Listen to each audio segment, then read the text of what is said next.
What's up, guys? Max Finn here, Michael Sanchez. We are back with another episode of Talk News, episode number 2. This is going to be much shorter. So, we did last week, we kind of went through a lot of predictions. It was a very long episode. It was a midnight episode for me. And so, we're going to do the other end of the spectrum today. We're going to do a shorter format. We're going to hit a few different pieces of news. I think we have 5 pieces of news. And that's what we're doing with the show is we're covering what's happening this week on TikTok, why it's important, and then how it's going to impact you. So, what we have today we're going to kick it off with a very, very dense, nerdy tech talk on filters and deep fakes and all kinds of cool tech there, the pros, the cons, how it impacts you. We're going to talk about the new Creator Fund update, which is basically putting a floor at 1 minute videos to be eligible. We're going to talk about a new report coming out showing that US adults are spending almost as much time on TikTok as they are on Netflix, which is pretty wild. We're talking about the kind of controversial policy TikTok rolled out to put a 60 minute, not a 60 minute. That's how many minutes are in an hour. I don't know why I just second guessed Yeah. myself on that one. That was a little blurry. So it's the end of the week here. A 60 minute cap on usage time for users under the age of 18. And then if we have time at the end, we're going to talk about Smart Performance Campaign on the ad side and what kind of AI means for the future of media buying. So without further ado, let's get started with the most dense stuff. We were joking before. It's like let's just do an episode. Just we were talking about King of the Conqueror and the multiverse. Like we're not gonna talk about TikTok. We're just gonna talk about the multiverse on this episode. The closest thing to the multiverse. Let's go some cool tech on TikTok with these filters and see if we can explain that to people. Yeah, so if you've been on TikTok lately, you've probably seen this bold glamour filter. It's the one where it's like a split screen. They show your younger self on top and then who you are now. And it's supposed to just compare like how you've aged versus, when you were younger. Now, I think one of the big things here though is people are freaking out at how realistic it looks and how just incredibly different it is. There's another one that's a teen one. There's a bold glamour. I think there's another one. I can't remember what the third is. All three of these are all built by TikTok. They came out and people are kind of shocked by it. But what I really want to do is I want to talk briefly about the technology behind it and why these filters look so incredibly good compared to everything that we've ever seen in the past, and maybe kind of just give some insight as to like what we think this will mean for the future of TikTok, etc. So first, let me just say I'm not a data scientist, so I'm going to give you like an average guy's version of how this technology works, underlying principle behind it, and then all that good stuff. So just go look it up if you want to get more in depth. So I'm gonna give the basic explainer. So if you've been on TikTok, you've seen this feature. It's something that TikTok recently released with their studio effects. That's how you create AR filters on TikTok. They released this new kind of like feature set that they're leveraging and using something called GANs, which is generative adversarial network. Sorry, I can't believe I just forgot about that. It's like a new machine learning tool that they built into Studio Effects. So what it basically means to kind of help you understand and wrap your brain around why is this a big deal and why is this different, I want you to kind of think about in comparison how this algorithm machine learning works versus the past one with like makeup artists and how it was in the old days of movies and TV shows like that.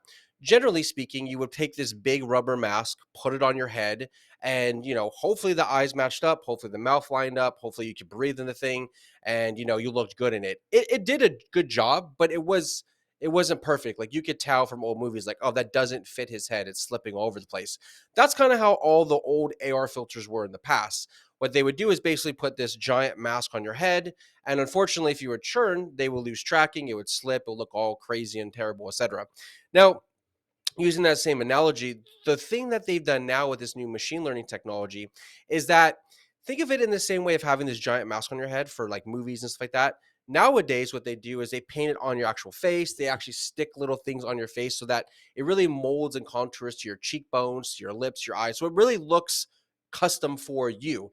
That's more or less what this new filter is doing, or this new technology behind the scenes, is that it is literally recreating every single pixel in your face and whatever shape that they're mapping it to, and in real time outputting it. So when you turn your head, it looks like your head is actually turning. You can cover parts of your face, just like how a makeup artist would do with these like movie studios. If you're to take a towel and wipe off part of your makeup off, the rest is still there. But if you're to take the rubber mask and cut a piece off, it kind of just breaks it. It doesn't look the same. So with that being said, it's kind of nerdy. Hopefully, I didn't lose it there. The way this technology is working and advancing is that AR filters are getting incredibly accurate. And this is only being applied to an AR filter. This same underlying technology is being used for image recognition and categorization, the AR, XR play that they're doing, the audio, the text, the SEO. All this stuff is being mapped in. We're just seeing something kind of cool right now, which is the AR filter. It looks awesome, but it's actually a very, very big technology bump in terms of what you can output. So traditionally, this might take a creator or an effects creator, 50, 60 hours to generate via deepfake. Now in your phone, in your app, it's generating in real time, where, maybe we could talk about some clever use cases for the future, or maybe some things that aren't necessarily like, great for the future in this case. But yeah, I wanted to talk just a little bit about the technology and how it's not really getting talked or discussed about right now, but in 2 years from now, it's probably going to be the central thing that keeps TikTok going in terms of like new creative trends or new creative outputs or ideas or just daily logins and stuff like that. So hopefully I didn't lose you too much. We can go deeper if you want later on in another episode, or you guys can just look up how the technology works. But yeah, it's really, really, really interesting, the change that it's making right now. Yeah, I mean, I think the challenge from like a business standpoint has always been, most people I think look at it, especially like smaller businesses, marketers, like there's a barrier to entry to like create these things. So I think there's two sides, right? There's the user side of it, but then there's also the person that's like creating it from a business purpose. So that'll be interesting to see also. It's like as this technology continues to get better, making the user interface, user experience of actually leveraging this tech easier. So more and more marketers, more and more businesses, not just like you're Disney and you want to create some new filter for your newest movie, right? Or it's a new Marvel movie and you're creating an Ant-Man Mhm. filter. It's like being able to have regular people create these, and then them be good, right? And not just like some crappy like effect that's really lame and boring and not cool and nobody uses, right? We did one in the past for Instagram. This was like 7 years ago for Ed Milet. He's someone I was working with. And we thought it'd be funny to overlay his face onto people. And the thing we were gonna do is like do your best impersonation. It looked good when you had it perfect, but if you turn her head, it just looked like some Terrible. dystopian, disgusting looking thing. So we never did it because we're like, Yeah. you look like something happened. But with this, it's something I was thinking about before the call. We were talking about scenarios that this can maybe be applied. One of the things that I was thinking that could be kind of interesting is the idea of, if you work with clients, especially on TikTok or short form video, it's different, it's new for them. They can't really sometimes create content where they shoot themselves. That's good, but a lot of times you might watch and you're like, oh, Max, just smile more. You should have done it like this. I could imagine a scenario in a few years where I could literally create a filter, and this might sound a little bit weird, but I can look exactly like Max. I can sound exactly like Max. And instead of having to rely on the actor or the person themselves to do it, I could theoretically just jump on my video right here and be like, okay, today I'm shooting content on behalf of Maxwell Finn. Let me put his filter, let me put his voice, let me put his mannerisms. And then all of a sudden you see a Max, and all of a sudden I'm this real time actor. I know it sounds kind of weird and it kind of sounds bizarre, but you could technically do that now, but and obviously like not that great kind of output kind of way. But I can see how that could be kind of interesting if it's like, hey, we're gonna license Snoop Dogg's like IP. We don't need Snoop here to shoot. We could just have this guy over here shoot the content, and it'll look like him, sound like him, act like him. I don't know, stuff like that. I just Yeah. think it's gonna be really, really interesting. Yeah. I think it'll be, there's a lot of really, and we can do a whole episode on this thing of like the like applications of all of this on the road. But I think, yeah, specifically for celebrities, it's like if you had like different tiers of endorsements, right? Like that's where it gets pretty interesting because it's obvious like if you want to get The Rock here to like actually endorse your product and like shoot a video with your product, or Ryan Reynolds to shoot, he does all his own brand stuff, but he does his own commercials for Mint Mobile and all these brands. Like it's ridiculously expensive. He's got to be there in person. It's crazy, right? But Mhm. if you're Ryan, you're like, hey, this is what my rate is to do a commercial for you. It's $1 million. I'm going to shoot something for you. But if you want to just, use the AI version of me and get it approved by me in Mhm. the dialogue, it's, 50 grand or something like that. I mean, you'll have a lot of celebrities probably won't do it because they want to protect the integrity of their brand. But I think you'll get a lot, like all the cameo people and stuff that are like, this is a great way to generate extra income. And then if you're a business, it allows now you'd have like celebrity endorsements that are actually reasonable. You might not be able to get like a bigger tier celebrity because now it's not really them; it's an AI version of them. But most consumers can't tell the difference. So yeah, I think there's some really cool stuff, some applications down the road on that. While we're talking about, so just kind of the Yeah. pivot from celebrities to kind of creators. Let's go to topic two here. So I know you were sharing earlier. We kind of talked about the news of the new creator fund. We talked last week about just kind of how crappy the original creator fund was compared to other platforms out there. It looks like kind of it's a relaunch. They're redoing it, trying to do it better, but have an interesting limitation on it, which is basically if you're a creator who does lots of 15, 30-second videos, you're essentially not going to be eligible. And it seems like TikTok really now is pushing creators to create longer content if you actually want to be part of the monetization pie on the platform. Yeah, I mean, it makes sense to me. I Yeah. think it's an obvious thing. I think again, we talked last week. People don't really realize that YouTube was also a short form platform, and now it's long Yep. form, obviously. But even then, when the AdSense program, which is basically the creator fund, it only applied to people for X amount of minutes. So YouTube back in the day didn't pay you for your 1 minute little funny cat video. It was like, no, create a 5 minute video, and you can, enroll to the AdSense program. So I think it's really just smart. They're taking a playbook or a page out of the playbook of YouTube. It makes sense from an advertiser standpoint. I'm not going to pay you $1 if you to for my ad to be shown next to a 10-second video or Yeah. something. It's not worth it. Versus, oh, they watched Maxwell Finn for 5 minutes. Well, damn, they probably actually like him. So makes sense to able to generate more money. I think the real brilliance though is that it incentivizes, and I think it cuts ties with the creator thinking the only way that I can truly make money in the longevity of my career or my success or my whatever is on YouTube because YouTube's long form. I think that they're able to handle that and they're able to give you distribution. YouTube's great, obviously. Like you can grow on YouTube still today. It's, just got to put your work towards it. But getting seen, visibility, it's pretty tricky. Like, it takes a little bit of a build up. Hence, YouTube Shorts is filling that gap. I think TikTok doing pretty much the exact same that YouTube is doing, but like reversing and saying, hey, you don't need to leave. We'll give you distribution and we'll give you Yep. long form video and we'll pay you.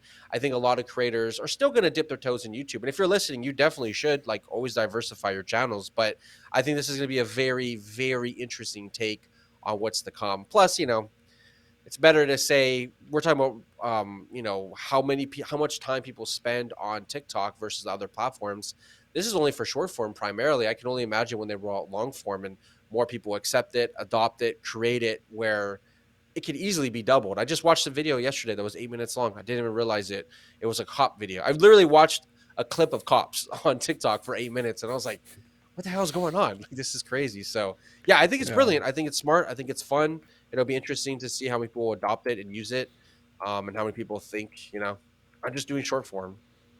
I do think it's interesting watching these massive companies all change and start to just become more and more similar. It's a very weird thing to watch, right? It's like you see TikTok over here at this one extreme, and then you see YouTube and other platforms as other extreme, and then you see, YouTube and all the social media start seeing the popularity over here and start evolving this way to shorter content. But then you see TikTok saying, well, we want longer. And it's just like, TikTok is now going longer form. YouTube has been making a massive push with shorts, and they're kind of meeting in this middle. I think all the platforms now are trying to find this like sweet spot where it's like, how can we build something super addictive with just quick hits, but also retain and get them to watch longer videos still. So it's going to be interesting to see like who wins this, right? Because basically you have TikTok and YouTube starting at totally opposite ends, and they're going to end up meeting somewhere in the middle, and one of them or both of them is going to overshoot a little bit and kind of recorrect. So yeah, I think like a year from now, 2 years from now, it's going to be really interesting to see where they end up balancing out. Kind of a side tangent to that. I think the one secret weapon that TikTok still has, or maybe it's two secret weapons, is they have discoverability or reach and they have culture. And I think that's something that YouTube used to have. They used to have Mm-hmm. culture where you were a YouTuber. They had the YouTube end of the year award type thing. They had the award shows and the original programming. But it seems like, at least in my opinion, in America at least, or in the West, it seems like that's kind of went down a little bit. Like that's kind of not been nurtured. Where I think on TikTok side, they've done a very good job at creating and facilitating culture, and then also just distribution.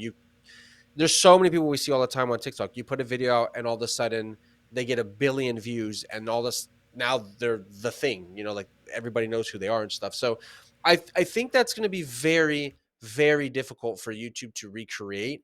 I think Instagram or Meta is just not going to be able to do it at all because it's kind of lame. In my opinion, Instagram and Facebook feels a little lame because they're just copying everybody. But I think that's a little bit of a secret weapon that TikTok has that the other ones just they're missing. I think it's the key ingredient that they're missing. So that when you, like you said, when you get to this convergence of the two, I think it's going to be these small little things of like this small difference might make up for 50% of the outcome. So maybe they have the exact same features, same audience, same AdSense programs, same pay, etc. But maybe TikTok is like, yeah, but we influence music all Yeah. over the world. We influence the news.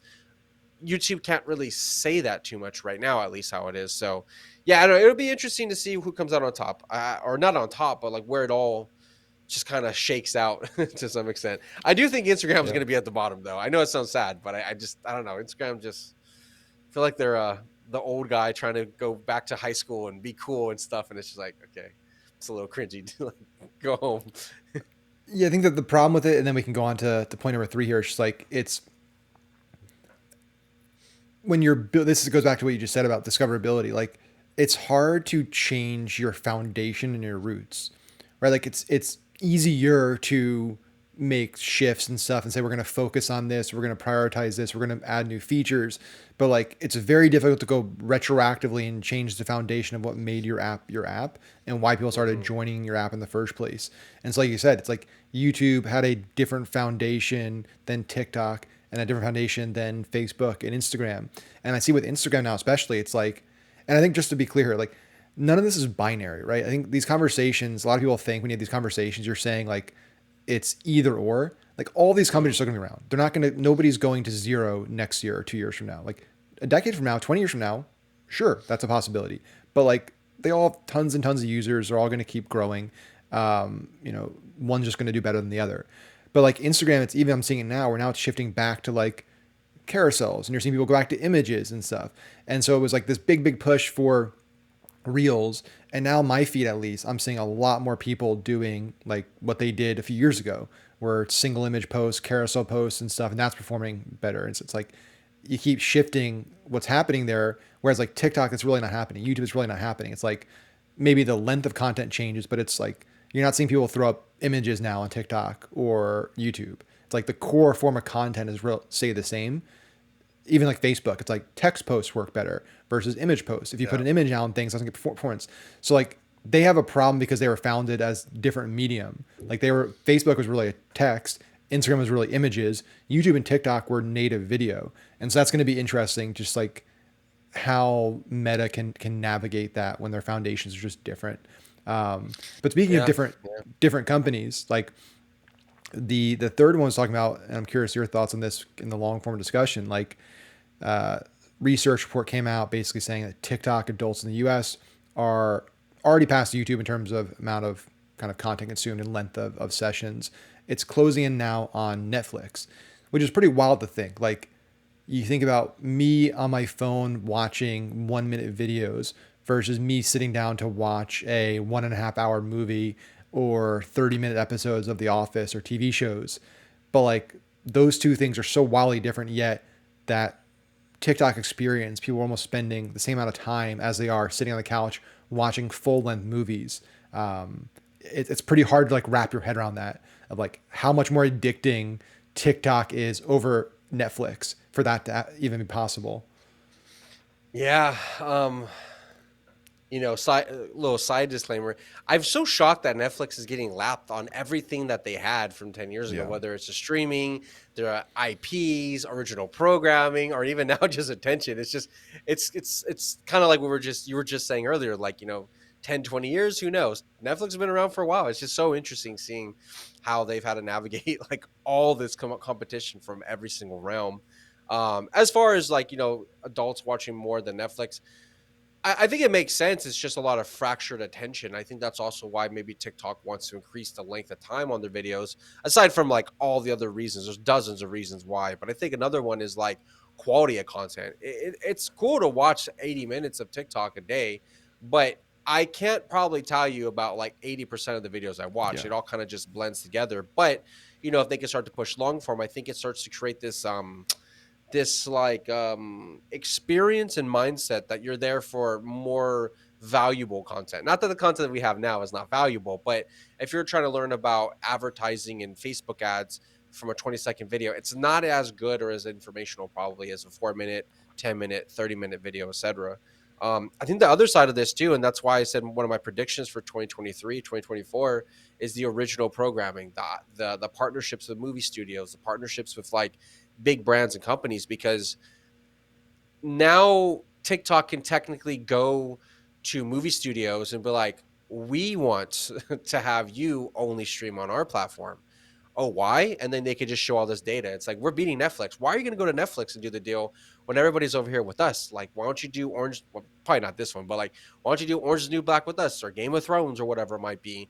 Plus, they have the social aspect of it. Like, I can imagine right now, um, if you think about these movies and TV shows that do really, really good, like Game of Thrones or House of Dragons, etc., a lot of the backbone of why it went viral or why it took off was because memes, the meme culture, the Yep. discussion that happened, and the making jokes of it. But you can't do that natively in Netflix. You rely on third parties. But imagine if you could watch a video on TikTok, a TV show, with you talking to your friends in real time on there, or people just seeing their comments, like you're watching a Twitch stream, and then you're also able to clip and generate and do stitches all within it. Like they could just be this powerhouse of distribution, eyeballs, content creation, collaboration, etc. I think it's going to be really, really interesting to see what TikTok does with this, or what other hopefully third-party entities recognize this. Like, hey, we got to plug our stuff into this because why are we going to renew with Peacock or Paramount when we can renew with TikTok and see what happens? So, Yeah. I mean, yeah, that would have been the play. Like, it's listening to you speak now. It's like I'm thinking like the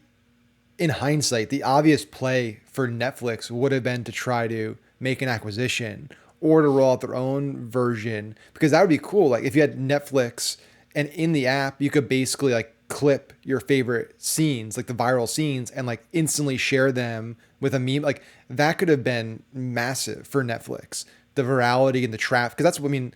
TikTok back in the day, one of their growth strategies was like sharing viral clips on Facebook and other places and had the watermark, right? It's like Netflix could mm, have done that, and they probably could have charged a premium to different shows and stuff because they're getting virality for the shows. Like there could have been a lot of cool stuff they could have done in hindsight if they had really been ahead of the curve on the short form content and saw that coming.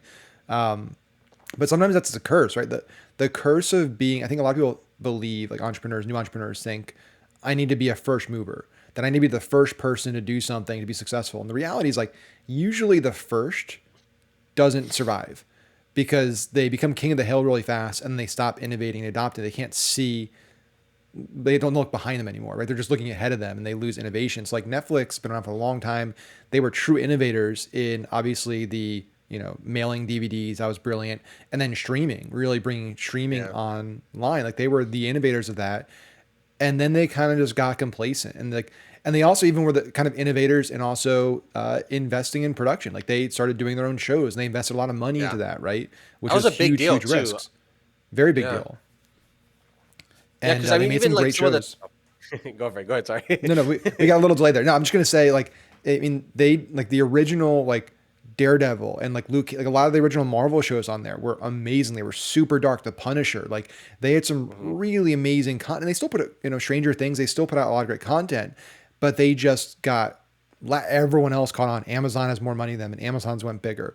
All the networks figured out like, hey, why are we doing deals on Netflix? Like, let's just do it ourselves. Like, they just lost that spark and that magic and that exclusivity, and now they're really struggling because everyone's taking the rights Yeah. back to their shows. They lost The Office, they lost Marvel, they lost all these properties, and they're struggling to innovate internally. Well, even too, like you see a lot of these movie studios. I think it's super annoying, but I get it. They'll like get the influencer in their movie, even if it's only for a minute cameo or whatever. But they know, like that new movie with Addison Rae. I watched that movie on Netflix because I was genuinely curious to see how is Addison Rae, this TikTok influencer, gonna do on Netflix. It was okay, I guess. It wasn't anything great, but it was interesting to just see those personalities that I seen on TikTok, kind of doing their thing on what would be like this huge, streaming service or streaming platform. So I can see Netflix in a lot of ways, like I think TikTok is in a very unique position outside of every other platform where they're feeding the mouths of all this other industries. And I think if TikTok was smart and took a step back, it's like, why are we building music artists and music trends and pushing them to Spotify, Apple Music, Universal? Why don't we make our own record label? Why don't we make our own streaming app? Or in the same sense of like, why are we creating all these new household names of influencers and creators and pushing them to YouTube? Why don't we do long form? Why are we doing this for Netflix or whoever is going to be out there? Like, why don't we just create it and house it all in house and nurture it here? Which I know it sounds kind of crazy, but that's kind of what Douyin does. TikTok in China, a lot of it is created and crafted and handheld there, so they don't have to, do a deal with Netflix where it's like, Addison Ray, for example, cool Addison Ray. We're glad you took off, but like TikTok didn't benefit from that in any way. So I don't know. Yeah. It'll be really, really interesting seeing that. And, circling back to what we're talking about originally, the adults. I mean, obviously, TikTok has been really good for kids, but I think adults, like, it's such good content that they see. And, if you see an older person creating now, maybe if you're older as well, you want to watch it because, like, oh, he looks like me or she talks like me or whatever. She looks like my mom or whatever. So, yeah, I think it's really, really interesting seeing adults now. My dad made the joke when I first started watching TikTok. He's like, "Well, it's a stupid app," and then he downloaded it. And the first time he downloaded it, he watched for like 40 minutes and he was hooked. But his stuff is showing like construction and how to fix things around the house and cars that he likes. And I look at his stuff and I'm like, dude, I've never seen how to frame a door TikTok before, and like this guy has 7 million followers. So yeah, it's pretty interesting. I'm excited to see what happens this next year, especially with the attention and Yep. watching more than Netflix. So on the addictiveness and attention topic, let's move into topic number 4 here, which is the kind of new feature being rolled out, which is sparking some healthy debate online about TikTok putting a 1 hour limit essentially on users under 18, which I know is something that's been done in China for a long time. They've had time limits. They have hours that you can use the app for. They show like math and science content. Like it's something that's it's kind of the non-US version has been doing for quite some time. It seems like it was a noble move, but really landed like too much in the center, and now they're basically getting heat from both sides. So it seems like basically they're getting heat from one side, which is the kids and the young people are like, "This is stupid. I just want to be able to use it. Like, let me use the app." And then the other side, the people that think like the idea is good, but like it's actually not really effective because it's not actually like a 1 hour hard lock. There's a lot of easy ways to kind of get around it. It's basically more of like a 1 hour suggestion. So Yeah. really not pleasing anybody. But like curious your thoughts on. I have some opinions on like what I think about just this idea in general on social media. So one thing I want to start off with, which I find so interesting, is like this idea that's propagated through at least American media culture that like Douyin, the TikTok version in China, does this for them and not for America because they're trying to corrupt kids, etc. That's a government enforced rule Yeah, across everything for kids that are under 18. I think very it's kind true. of funny. I'm not trying to protect the CCP or China or TikTok or ByteDance or whatever. I just think it's funny because it's like, yes, that is true that that's how it is in the Chinese TikTok, but it's like that for every game, every streaming, everything is a 1 hour locked. I think it's actually less than that. I think it's 45 minutes now or 49, some obscure number like that, that you're locked down. So, you know, I think it's probably a good thing, to be honest. And I don't think this should actually be applied to just TikTok. I actually think this should probably be discussed and talked about for every app across the suite, so long as like maybe YouTube, for example, if they can show like, oh, this is actually educational content, this is actually really helpful, then maybe it can circumnavigate like that 1 hour time frame and stuff. But yeah, like if you think YouTube for kids was pretty addicting before, the long form, if you're not paying attention to your kids with YouTube shorts, that shit is like crack because it's just nonstop videos of like the same reason why we like TikTok. So first thing I would say is like it's not just a TikTok thing. It's definitely just the government saying no, this is not allowed. We don't want to corrupt the minds of our youth or whatever. With that being said, though, I think it's a good look. I don't think it's going to do shit. Like all you have to do is enter a passcode and then you just circumnavigate it. I Yeah, think it looks good from the front end of things for government, for parents to be like, look, we're trying to make an effort. I think at the end of the day, it comes down to the parents. Like, I don't think it's the responsibility of these platforms to to, govern how your children spend time and what they do. It's like, if you're a decent parent, your kid's been watching TikTok for 17 hours. Maybe you grab the phone and you go outside with them. So I think it's a nice look. I think it's a good PR move. I think it makes sense. I'm very interested how this is going to actually impact video views, both organically as well as ads themselves, because I would imagine maybe the indirect causality aspect of this is, if your kid's locked out, now mom and dad have to pay attention to the kid.